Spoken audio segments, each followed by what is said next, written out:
하나님 말씀은 고린도전서 15장 20절에서 26절까지 제가 봉독을 하겠습니다.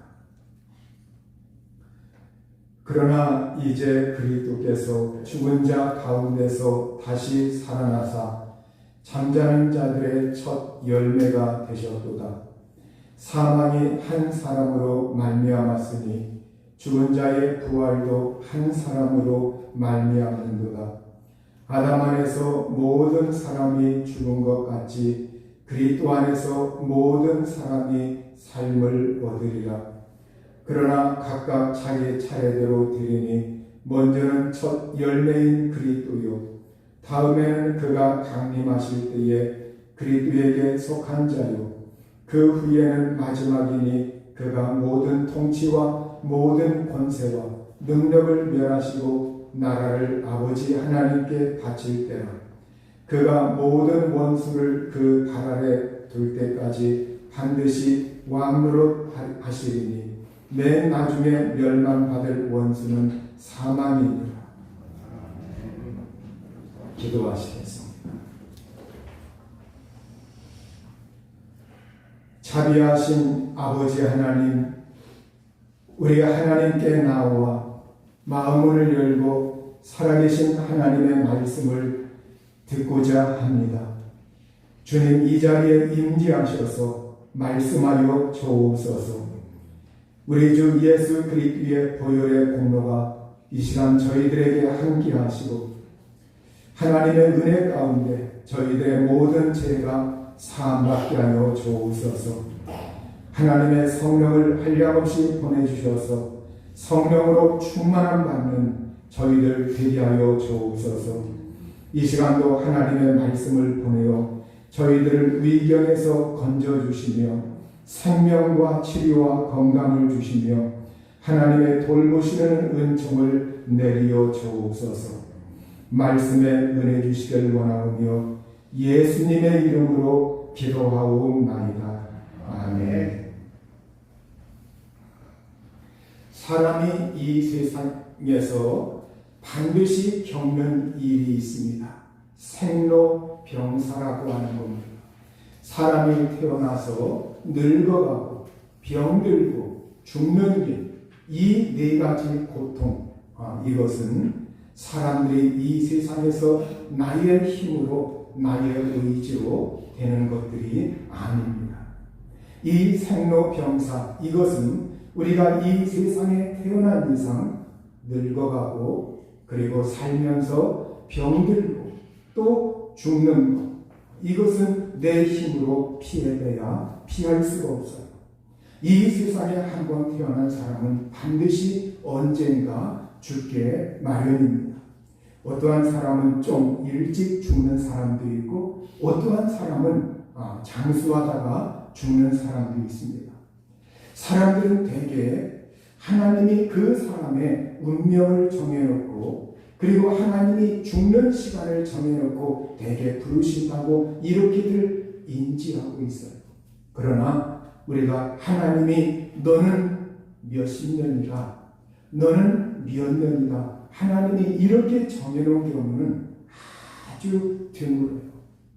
사실은 우리가 이 세상에서 살아가면서 우리가 먹는 것, 마시는 것, 잠자는 것, 또 이 세상의 공기, 물, 환경, 또 음식, 또 나의 생활 습관, 또 사람들로부터 받은 스트레스, 또 이 세상에서 살아가면서 직장에서 일어나고 있는 중압감, 대인관계의 어려움, 또 사람들 간의 그 부딪힘, 여러 가지가 작용을 해서 우리가 이 세상에서 병들기도 하고 또 죽기도 하는 겁니다. 이러한 거에 따라서 나의 죽음을 앞당길 수도 있고 또 내가 그걸 극복하고 잘 관리해서 나의 죽음을 뒤로 이렇게 연장을 시킬 수도 있는 겁니다. 우리가 여러분 이미 다 알고 있듯이 우리가 조용기 목사님이라고 알고 있죠. 조용기 목사님이 얼마 전에 돌아가셨습니다. 그는 우리 기독교계에 정말로 이렇게 복음에 있어서 굉장한 이름을 명성을 또 복음의 놀라운 획기적인 일들을 많이 하셨어요. 그런데 그분도 이렇게 돌아가실 때에는 교회 사무실에서 갑자기 쓰러지셔가지고 병원에서 1년여 동안 병원에서 꼼짝 못하고 이 코로나 기간 동안 그렇게 지내시다가 돌아가셨습니다. 1년여 동안 병원 생활로 도무지 움직이지도 못하고 말도 하지 못하고 그러는 가운데 그 가운데에 그 사모님 김성애 사모님이 지난번에 한번 그분이 또 돌아가셨죠. 사모님이 먼저 돌아가셨어요. 사모님 돌아가셨다고 하는 소식이 전해졌어도 거듭을 할 수 없기 때문에 그 장례식에 나의 사랑하는 아내가 죽어가는 그 현장에 올 수도 없었고 병석에서 누워 계시다가 그분이 한 1년여 정도 이렇게 병석에서 병원 생활 꼼짝없이 하시다가 하나님 앞에서 이렇게 소천을 하였습니다. 여러분 우리가 정말 잘 알고 있는 이어령 장관, 우리가 노태우 정부의 초대 문화부 장관이었던 이어령 장관도 그의 딸 이민아 씨라고 그분이 정말로 유명인성과 결혼을 했다가 이혼을 하는 그러한 어려움을 겪게 됩니다. 그리고 미국에서 이렇게 법률을 공부해서 미국에서 변호사를 개업하고 변호사 생활하다가 이혼을 하고 그가 신학을 해서 중년의 나이에 목사가 됩니다. 그래서 변호사 일 접어두고 이제 의미 있는 일, 목사의 일을 하다가 그가 그동안 받은 고통이 컸던지 암으로 그 이어령 장관의 따님 그 목사님 그분도 일찍 중년의 나이에 돌아가셨어요. 그 일로 인해서 이어령 그 장관 그분은 자기 딸의 그 죽음을 목격하면서 그 마음속에 인생의 허무감 이걸 느끼면서 그동안 나의 지혜, 나의 지식, 나의 이 모든 것이 별거 아니었구나. 내가 그동안 글을 쓰면서 책을 저술하면서 말로써 또 옛날 학교에서 학생들에게 무신론을 주장하고 하나님에 대해서 반대하던 그러한 것들을 뉘우치고 회개하면서 그분이 뒤늦게 하나님 앞에 손을 들고 그 이후로 정말로 이제는 지성에서 영성으로 그런 책도 써내고 그러면서 예수 그리스도를 붙드는 그러한 계기가 되었고 지금은 이제 고령의 연세에 정말로 죽음을 앞두고서 그분도 병과 사투하면서 하나님을 굳건하게 붙들고 이제 내가 언제 죽을지 모른다 그러면서 마지막 하나님 붙들고 있어요. 내가 이 세상에서 나의 지위, 명예, 나의 가지고 있던 것, 지혜, 지식 이거 아무것도 아니더라. 죽음 앞에서 아무것도 아니더라. 저와 신학 동기 목사님들 여러분 그러면 사람들은 생각해요. 목사님들은 주님의 일을 하기 때문에 다 장수하고 건강하지 않을까? 그렇지 않습니다. 저의 신학 동기, 입학 동기분들이 이렇게 소식들 전해지는 거 보면 자주 만나지 못해요. 소식 전해져 미국에서 목회하다가 또 30대, 40대, 50대 이렇게 정말 한창 나이에 죽은 사람들이 벌써 대여섯 명이 돼요. 대여섯 명이 저의 입학 동기가. 그러니 얼마나 많이 죽은 겁니까? 사람은 이 세상에서 언젠가 반드시 죽게 되어 있어요. 성경은 시편 90편 3절과 4절에 보면 주께서 사람을 티끌로 돌아가게 하시고 말씀하시기를 너의 인생들은 돌아가라 하셨사오니 주의 목전에는 천년이 지나간 어제 같으며 밤의 한순간 같을 뿐입니다. 이렇게 우리 하나님께서 사람을 티끌에서 육신을 티끌에서 취하셨기 때문에 흙의 먼지에서 취하셨기 때문에 티끌로 돌아가라. 우리의 육신은 흙으로 돌아갑니다. 너희 인생들은 돌아가라. 그래서 우리 주님의 눈앞에서, 주님의 목전 앞에서 정말로 우리 인생이라고 하는 것 천년이 지나간 어제 같고 밤의 한순간 같다. 이렇게 눈 깜짝할 사이에 우리의 인생이라고 하는 것, 이것이 지나간다. 우리의 연수가 70이요 강건하면 80이라도 그 연수에 자라는 수고와 슬픔뿐이요 신속기간이 우리가 날아가나이다. 이렇게 우리의 인생이라고 하는 것, 이것이 아주 빠르게 지나간다. 마치 날아가는 것과 같다. 이렇게 성경은 우리에게 말씀하고 있습니다. 여러분, 영혼의 관점, 영혼이라고 하는 것은 과거의 시간도, 현재의 시간도, 미래의 시간도 이것이 그 시간이 재어지지가 않습니다. 그런데 그 영혼의 관점에서 보면 우리가 이 세상에서 짧게 살았다, 아니면 좀 길게 살았다. 그러나 우리가 좀 지나고 나서 영혼의 관점에서 보면 아무것도 아니에요. 이미 지나간 세대, 모든 지나간 세대 우리가 돌이켜보면 다 눈 깜짝할 사이입니다. 제가 좋아하는 가곡 가운데 이수인 작사, 이수인 작곡, 내 맘의 강물이라고 하는 그러한 노래가 있습니다. 수많은 날은 떠나가서도 내 맘의 강물 끝없이 흐르네. 그날 그땐 지금 없어도 내 맘의 강물 끝없이 흐르네. 새파란 하늘 저 멀리 구름은 두둥실 떠나고 비바람 모진 댄소리 지나간 자욱마다 마음 아파도 알람이 맺힌 고운 진주알 아롱아롱 더욱 빛나네. 그날 그땐 지금 없어도 내 맘의 강물 끝없이 흐르네. 이수인 씨는 정말 남산 그 KBS 옛날 그 시대부터 이렇게 방송국 이렇게 그곳에서도 어린이 합창단 그렇게 하면서 많은 노래를 작사, 작곡했습니다. 이분도 요 얼마 전에 작곡했어요.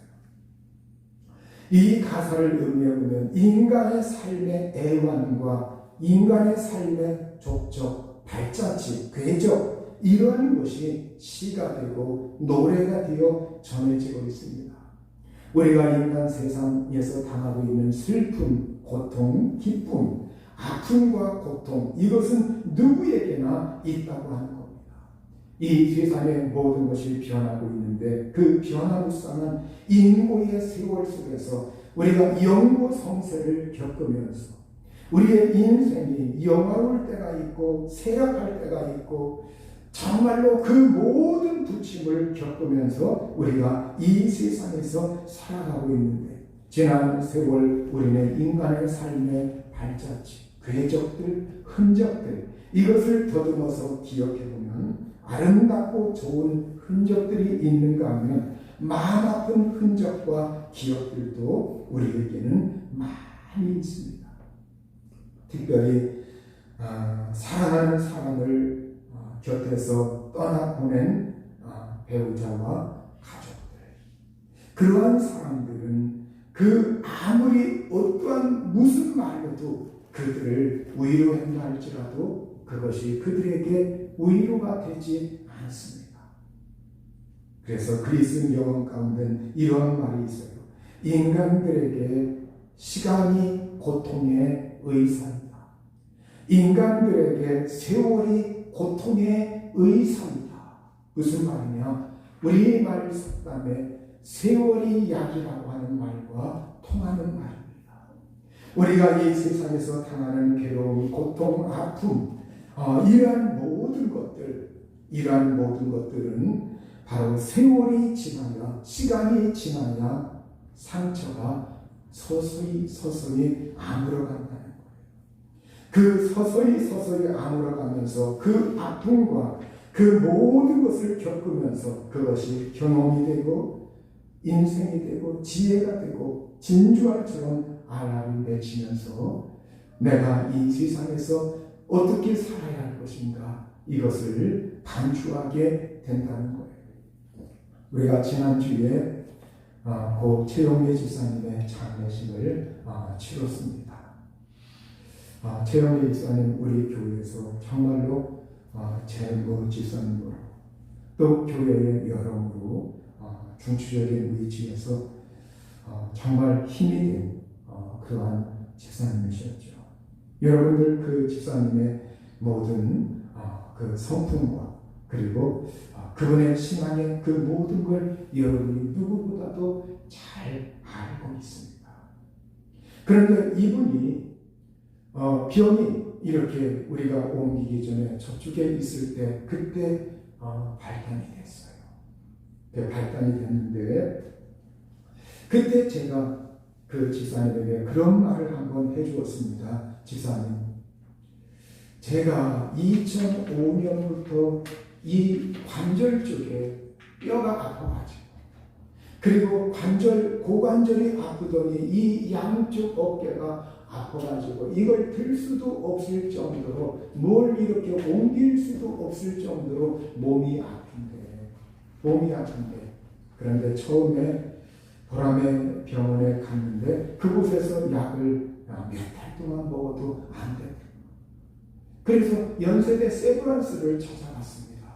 연세대 세브란스에서 좀 기다려라. 그리고 이제 수술을 한다. 제가 수술하는 건 옛날부터 제가 청소년 때도 몸이 아파봤지만 수술하는 거 굉장히 겁내는 스타일이에요. 그래서 제가 방송을 보다가 프롤로 치료를 하고 기독인 의사인데 저 강남 쪽에 있는 그러한 병원을 하나 알게 되었어요. 그걸 알고 나서 제가 우리 집사님들한테도 몇 분에게 이렇게 뼈 계통에 조금 아픈 분들한테 소개도 해준 적이 있어요. 근데 제가 그곳에 가서 이렇게 주사 치료로 한 번에 가면 마취를 하고 한 10대 정도를 놓습니다. 그거 맞으면 하고 굉장히 묶근하고 아파요. 한 이틀 정도는 이걸 함부로 움직이기가 어려워요. 굉장히 몸이 아픕니다. 좀 묶근하고 물론 부작용의 위험도 있지만 그걸 그게 아주 드물기 때문에 그걸 감수하고 제가 한 달 반 정도 한 번 가면 한 달 반에서 한 2달 있다가 또 한 번 가서 받고 그래가지고 제가 한 3년 정도를 다녔어요. 그래서 제가 그 얘기를 해주면서 집사님, 제가 여기에 보라매를 겪어보니까 여기에 인턴도 많고 그리고 레지던트도 많고 말은 서울대라고 하지만 반드시 그렇지만은 않다. 이게 상급병원 아니다. 큰 병원으로 한번 다녀보시죠. 진지하게 권했어요. 진지하게. 또 여기 와서도 아내하고 뭘 권했냐면은 그러면 집사님 이렇게 차도 오는데 그러면 우리가 고려대 병원에 이렇게 예약까지 해서 아내가 고려대 병원 쪽으로 전화까지 해왔어요. 그래서 지금이라도 예약을 하면은 언제부터 진료받을 수 있냐. 그렇게 해가지고 이렇게 아내가 고려대 병원까지 전화를 했는데 그 얘기를 해주니까 자기는 그냥 보람에 다니겠다는 거예요. 그리고 그분이 그 어떠한 그 약물 그 약 주는 거를 이렇게 잘 안 드셨어요. 안 드셨고 우리도 뒤늦게 알았습니다. 왜 그걸 나중에 약을 안 드셨느냐 이러니까 자기가 그 약을 먹으면 그걸 평생 먹어야 할 것 같아. 그걸 평생 먹어야 합니다. 끊지 못한다고. 그리고 자기가 심장 쪽에 이렇게 옛날부터 좀 약한데 그거 먹다가 심장이 상할 수도 있다. 그러면서 염려하면서 그 약을 이렇게 참고 그래서 병원에서 이렇게 가다 안 가다 이러면서 굉장히 거기에 좀 이렇게 성실하게 하지를 못했어요. 그러면서 나름대로 생활단식이라든가 어떤 친구분의 말을 들었다는데 그 생활단식도 저는 처음에 몰랐어요. 여기에서 거의 마지막 단계에서 생활단식하고 있다는 거. 그래서 아내가 말을 했어요. 그렇게 해가지고 몸 얇을 대로 얇은데 어떻게 해요? 그런 상태에서 항암들어요. 근데 그 병원 진단이 딱 나왔을 때 병원 진단이 나왔을 때 우리는 그 병명을 정확하게 알고 있습니다. 아내가 항상 갔으니까 그 차트를 보고 이 병명이 그냥 사람들은 림프종 이 정도로만 알고 있는데 그 앞에 붙은 거 병명 T세포부 림프종 이거는 예후가 굉장히 안 좋다. 안 좋다. 근데 그때 제가 그 자녀한테 몇 기라고 하더냐 하니까 자녀는 한 3기쯤 되는 것 같다고. 어디 전이된 거 없느냐 하니까 자녀가 전이된 거 없다고 그래요. 근데 제가 그 다음 주에 이렇게 만나고서 이야기를 물어보았습니다. 집사님 전이 안 됐다면서요? 그러니까 아니래요. 그러면서 자기 자녀는 잘 모른다고. 이게 지금 마지막 상황이고 그리고 이미 온몸으로 전이된 상태에 있다. 그러한 이야기를 하고서 저도 겁이 덜컥 나더라. 이제 큰일 났구나. 죽기 아니면 살기. 그래서 제가 설교에서 그때부터 적극적으로 치유의 말씀, 생명의 말씀, 은혜의 말씀 이쪽에 포인트를 맞춰서 하나님의 기적이 일어나기를 바라면서 그쪽으로 포인트를 맞춰가지고 주일날 끊임없이 하나님 말씀을 전했던 거예요. 그리고 그걸 안 순간부터 제가 우리 지방의 목사님들 단톡방에다가 올려놨어요. 우리 교회 이러이러한 집사님이 있는데 목사님들 제발 기도해달라고. 하나님께서 불쌍히 여겨서 치유하겠다고. 우리 교회에서도 정말로 우리가 인원이 그렇게 많은 것도 아니고 정말 이 집사님 우리 교회에서도 정말로 주님의 일에 있어서 필요하신 분이에요. 그러면서 제가 하소연하면서 목사님들 단톡방에다가 올려놨습니다. 그래서 목사님들이 잊을만 하면 또 올리고 그러면서 이렇게 아주 상당히 오랜 기간 동안 올려놓고 끊임없이 기도했어요. 그리고 이번 장례 마치고 제가 장례 3일장 마치고서 그날 저녁 무렵에서 단톡방에다가 그동안 기도해 주셔서 감사드린다. 그러나 최 집사님이 이렇게 하나님의 부르심을 받아서 오늘 장례를 마쳤다고. 그동안 기도해 주신 목사님들에게 감사드립니다. 최 집사님이 그런 말을 했어요. 자기가 이렇게 퇴원을 하면 목사님들이 자기를 위해서 너무 많이 기도해 주는 것. 그게 감사해서 목사님들에게 무슨 선물이라도 이렇게 하고 싶다.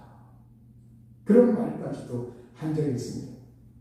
근데 그때 이제 제가 댓글을 쓰지 말라고 댓글 달지 말라고 우리 목사님들에게 그렇게 당부했는데도 그래도 목사님들도 정말로 당황을 했던지 댓글들을 많이 달아주셨고 어떤 분들은 개인 카톡으로도 내용을 보냈는데 그 가운데 제가 조금만 읽어보겠습니다. 목사님 하늘의 위로를 드립니다. 저 역시 작년 말과 올 초 교우 중 권사님은 췌장암으로 남 집사님은 목사님 교우와 같은 혈액암으로 소천하셨습니다. 그 이후 지금까지도 가끔 아픈 마음이 밀려옵니다. 그토록 기도하고 힘써 부르짖었지만 끝내 주님 품으로 먼저 가셨습니다. 권사님은 가끔 제가 좋아하던 열무김치를 만나게 담궈주시던 분이고 남 집사님은 저와 연배가 비슷하고 저의 의견에도 한 번도 반대를 안 하던 참 고운 분이었습니다.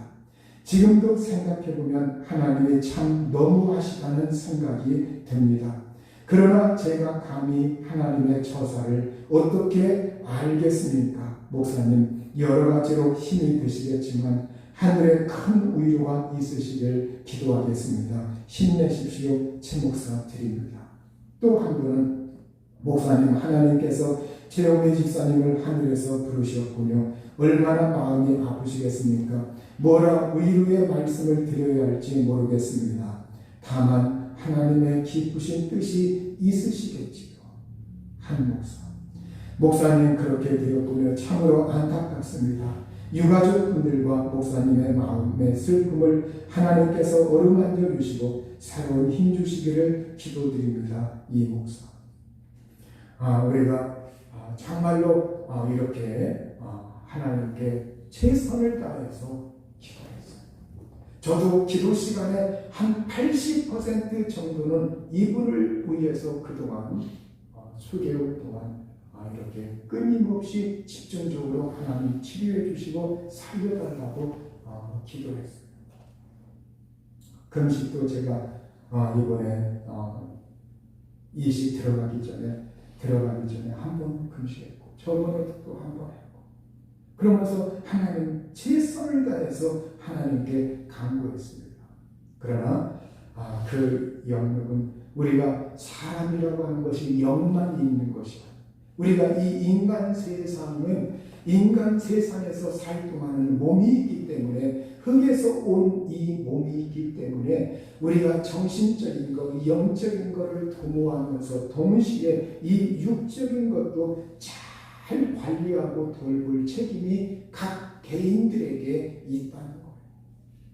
여러분, 이 관계를 우리가 신앙 있는 사람들이 왜 신앙 좋은 사람이, 왜 착한 사람이 그렇게 가냐. 이건 인생을 너무 깊이 살지 못한 사람, 한쪽 면만 바라보는 사람들.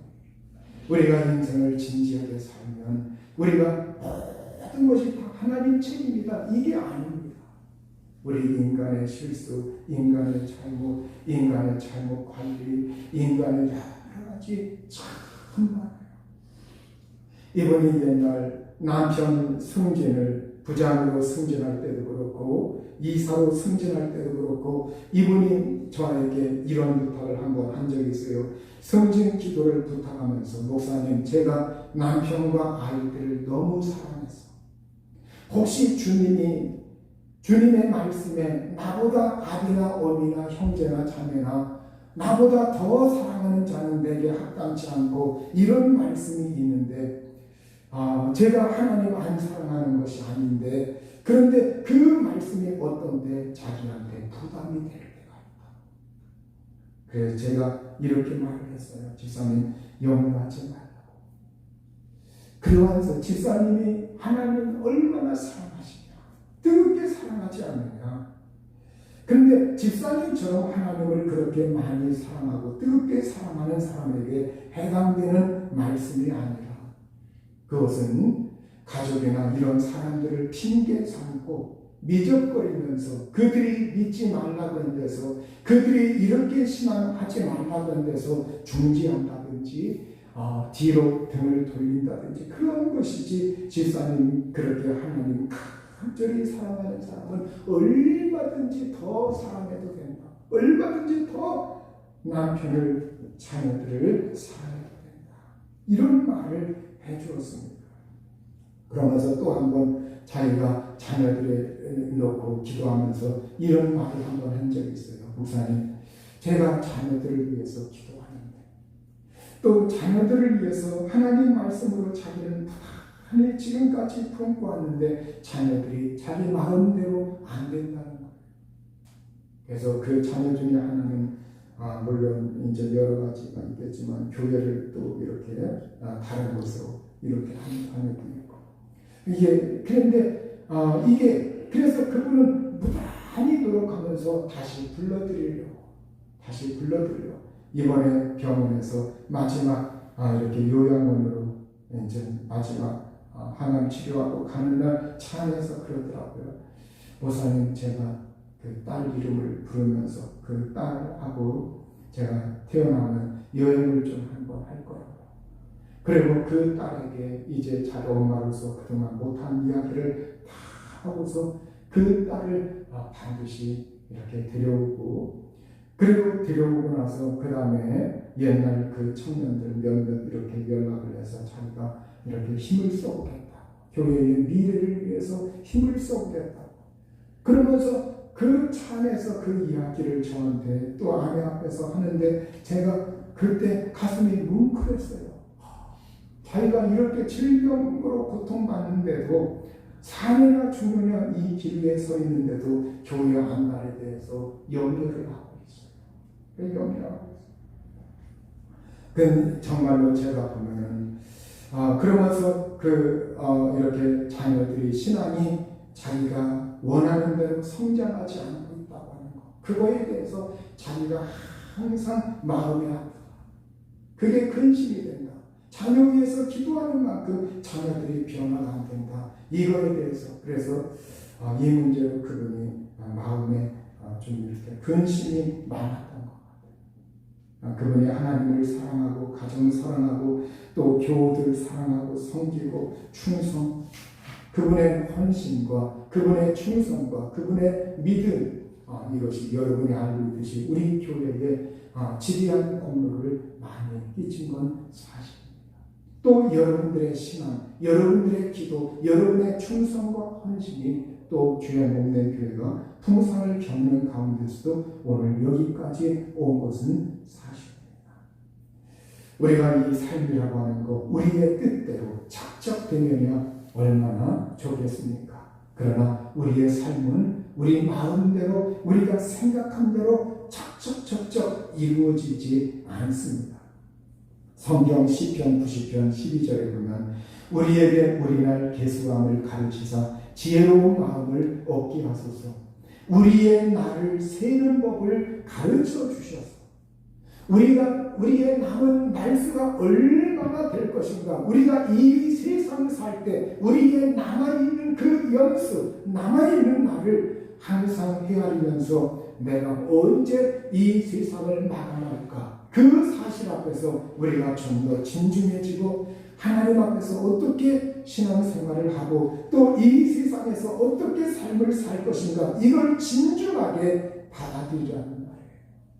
오늘 우리는 우리의 삶이라고 하는 것이 이 세상의 삶이 전부가 아니라고 하는 것, 이걸 우리가 기억해야 합니다. 하나님 말씀 고린도전서 15장 19절에 보면 만일 그리스도 안에서 우리가 바라는 것이 다만 이 세상의 삶뿐이면 모든 사람 가운데 우리가 더 불쌍한 자이리라. 이렇게 우리가 이 세상에서 바라는 것, 이것이 이 세상에만 해당되는 것, 이것이 아니다. 오늘 우리가 신앙생활하고 하나님께 기도하고 하나님 의지하고 하나님 사랑하고 이러한 모든 것이 이 세상에서만 하나님 앞에 뭘 달라, 뭐가 이루어지고 이러한 이 세상에만 해당되는 것, 이것이 아니라는 거예요. 우리가 바라는 것, 우리가 소망하는 것, 이것이 이 세상에 한정되어 있다고 하면 우리가 모든 사람 가운데 우리가 더욱 불쌍한 자일 것이다.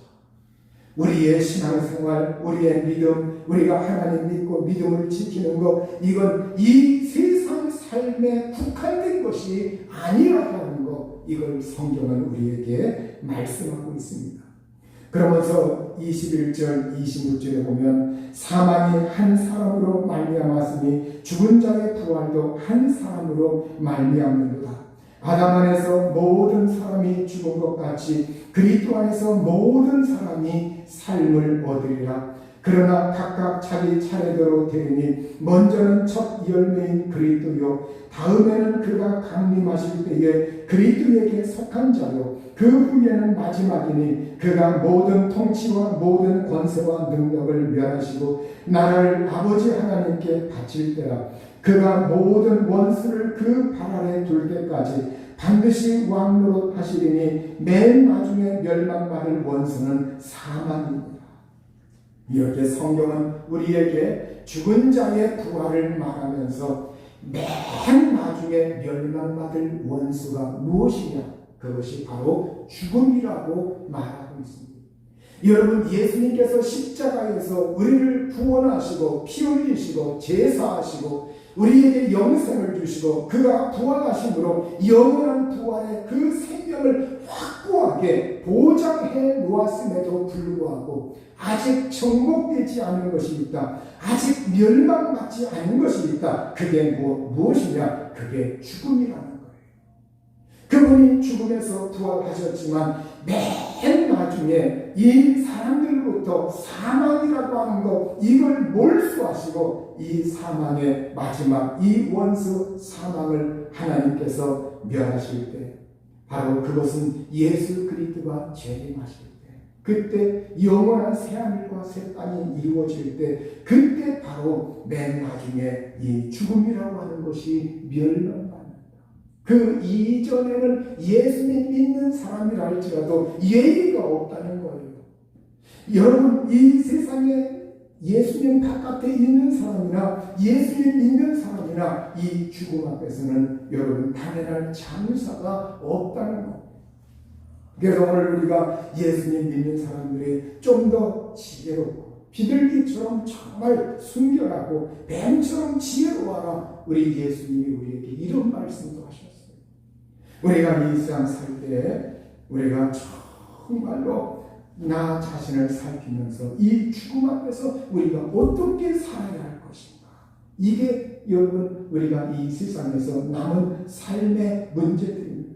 성경은 우리가 다 잠잘 것이 아니요 마지막 나팔에 순식간에 호련히 다 변화되리니 나팔 소리가 남의 죽은 자들이 썩지 아니할 것으로 다시 살아나고 우리도 변화되리라. 이 썩을 것이 썩지 아니할 것을 입겠고 이 죽을 것이 죽지 아니함을 입으리로다. 이 썩을 것이 썩지 아니함을 입고 이 죽을 것이 죽지 아니함을 입을 때에는 사망은 삼키고 이기리라고 기록된 말씀이 이루어지리라. 이렇게 51절 54절에 말씀하고 있습니다.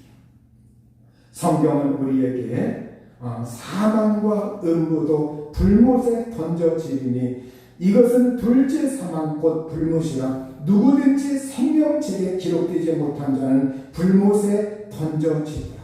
이렇게 불과 유황으로 타는 그 불못, 이곳에 바로 사망과 음부도 이곳에 던져지게 되고 죽음이라고 하는 것이 마지막 이제 종말을 고하게 되고, 그리고 우리에게 바로 그때 영원한 생명 속에서 예수 부활의 생명 속에서 우리가 모두 다 부활하여 새하늘과 새 땅에서 영광 중에 하나님과 함께, 그리고 앞서간 사람들과 그들도 부활해서 다 우리가 변화되어 그들과 함께 만나서 그곳에서 아버지의 집에서 영원한 나라에서 함께 우리가 부활에 참여하여 우리가 생명책에 예수 그리스도를 믿어서 예수 그리스도가 구주요 주님이시여 나의 하나님이시여 나의 주님이시여 부활이요 생명이심을 고백하며 믿은 사람에게 우리 하나님은 그들에게 부활의 생명을 주시고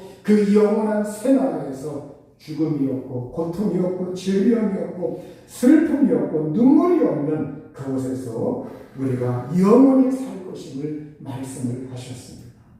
오늘 저와 여러분이 이 부활의 사실을 믿으면서 부활의 소망을 가지면서 힘을 낼 수 있기를 우리 주의 이름으로 축원합니다.